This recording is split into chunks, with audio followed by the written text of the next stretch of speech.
Você saiu emocionado, com lágrimas nos olhos, depois de assistir ao filme Bohemian Rhapsody, que retrata a trajetória do Queen e mais especificamente do Freddie Mercury? Você ficou muito emocionado, chorou? Eu não, porque eu vi uma série de erros nesse filme e eu vou falar a respeito deles nesse vídeo aqui para vocês. Meu amigo e minha amiga, em tempos de músicas tão ruins, de um cenário artístico tão medíocre como a gente está vivendo hoje, as pessoas ficam mais emotivas quando elas ouvem sons do passado, né? Dá aquela massageada nas memórias afetivas. É isso que faz com que o filme Bohemian Rhapsody receba tantos elogios acompanhados de lágrimas. Para a maioria das pessoas, esse filme retrata tempos que não voltam mais. Só que o fã medíocre, aquele que só conhece Love of My Life, Somebody to Love, We Will Rock You, We Are the Champions e a própria Bohemian Rhapsody, entre outras babas, ele sai do cinema chorando como se ele tivesse assistido a uma nova ressurreição de Jesus Cristo. Agora, para mim, que acompanhou desde sempre a trajetória da banda e para quem tem uma mínima noção do que é realmente cinema, esse filme tem uma série de erros simplesmente imperdoáveis. Na verdade, eu poderia passar o dia inteiro aqui falando a respeito disso com vocês, né? E eu tenho a perfeita noção de que um filme não precisa ter a exatidão de um documentário. Mas pera lá, né? Agora eu entendo por que o baixista John Deacon não quis se envolver de forma alguma com a produção desse filme. Eu entendo perfeitamente. E eu vou mostrar para vocês alguns motivos que fazem com que esse filme tenha me deixado um pouco irritado. Antes, evidentemente, de eu falar a respeito disso, você vai assinar o nosso canal aqui, né? Para você ter acesso a um monte de vídeos bacanas, né? Olha só, é inadmissível, na minha opinião, um filme que teve como produtores executivos e consultores o próprio guitarrista Brian May e o batera Roger Taylor, que inclusive eles interferiram tanto no roteiro do filme que eles chegaram a brigar com o diretor Bryan Singer, que foi demitido, né? Ele tinha dirigido quase que 3/4 do filme e a película acabou sendo completada por um outro diretor chamado Dexter Fletcher. Pois bem, o Brian May e o Roger Taylor, eles interferiram tanto que é simplesmente imperdoável que aconteçam erros crassos de cronologia dentro do filme. O maior deles é o fato do Rock in Rio, que rolou em 1985, ser mostrado como um evento dos anos 70. Inclusive, quando aparece o Queen tocando no Rock in Rio, todo mundo está com o figurino típico dos anos 70. O Freddie Mercury, inclusive, está com aquele cabelo comprido ainda, sem bigode, totalmente desconectado com o que realmente aconteceu, né? Um outro erro crasso foi o fato de que no filme é mostrado que o Freddie Mercury toma contato com o diagnóstico de AIDS antes do Live Aid, que aconteceu também em 85. Quando, na verdade, o Freddie Mercury ficou sabendo da doença 2 anos depois, em 1987. Um outro erro que eu acho imperdoável é a maneira como certas cenas são mostradas no filme, desconectadas com o fato real. Vou te dar um exemplo. A maneira como o Freddie Mercury conheceu o Brian May e o Roger Taylor, que no filme é mostrado como se fosse depois de uma apresentação do Smile, que é a banda que o May e o Roger Taylor tinham antes, ela é totalmente mentirosa, né? Quem apresentou o Freddie Mercury ao Brian May e o Roger Taylor foi justamente o baixista vocalista do Smile, que é o Tim Staffel. E, na verdade, o Freddie Mercury, o Tim Staffel, o Brian May e o Roger Taylor, eles chegaram a morar juntos num mesmo apartamento durante um certo tempo. E isso não aparece no filme, a história é contada de uma outra maneira completamente diferente. Eu não vou ficar contando spoilers aqui, né? Mas um outro erro também que acontece é quando o Freddie Mercury conhece a Mary Austin, que é a grande paixão feminina dele, né, na vida, e no filme é mostrado de uma maneira completamente diferente da realidade. Na verdade, os dois eles se conheceram numa banca de roupas dentro de um mercado inglês chamado Kensington Market, que inclusive essa banquinha era do Freddie Mercury e do Roger Taylor. E no filme aparece uma história completamente diferente.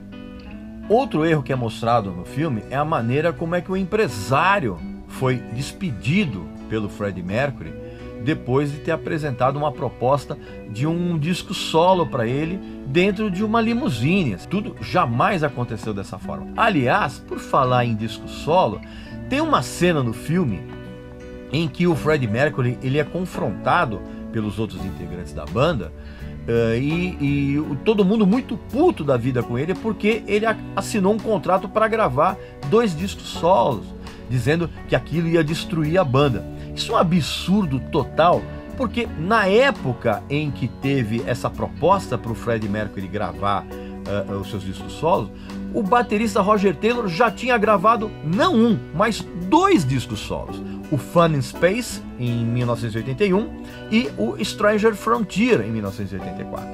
Né? E a banda realmente não pretendia voltar a trabalhar junto depois da turnê do The Works, né? Que tinha acabado um pouquinho antes do Live Aid. Então, assim, essa história é absolutamente absurda.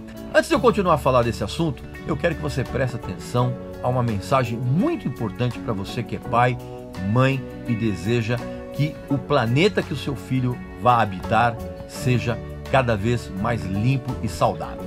Presta atenção. Você está preocupado com o tipo de mundo que você vai deixar para os seus filhos?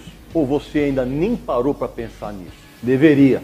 Vou te dar um exemplo de como o planeta está indo para um caminho muito errado. Você sabia que dos 320 milhões de toneladas de plástico que são produzidas por ano, só 14% são recicláveis? Só 14%. E dessas toneladas, 8 milhões vão parar nos oceanos.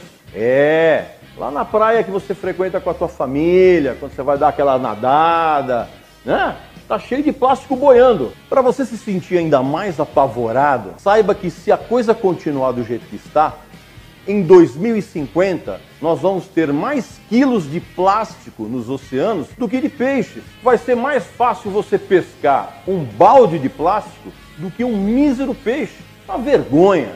Para piorar ainda mais essa situação caótica, você tem que saber que a reciclagem de plástico ela é muito mais cara do que qualquer outro tipo de produto, porque é preciso que você faça uma manipulação antes do processo ser completado. Ou seja, você tem que limpar o plástico, você tem que fazer uma série de processos antes que essa gororoba seja reciclada e colocada de volta no mercado. Precisa ser muito burro, mas muito burro mesmo, para você não perceber que o plástico está emporcalhando o planeta e deixando a nossa vida muito próxima de um lixão muito fedorento e muito sujo. Acesse a página do Ambientalizando no Facebook e o canal do Ambientalizando no YouTube para você saber o que é preciso para salvar o planeta dessa gororoba chamada plástico.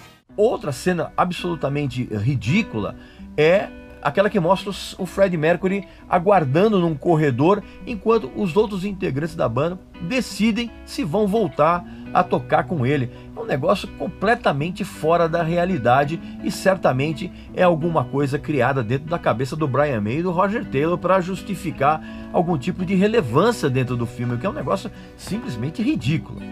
Ah, outro detalhe, no filme tem um executivo chamado Ray Foster, que é o responsável por brigar com a banda porque os caras queriam ter a Bohemian Rhapsody como single. Cara, esse executivo jamais existiu, você tá entendendo?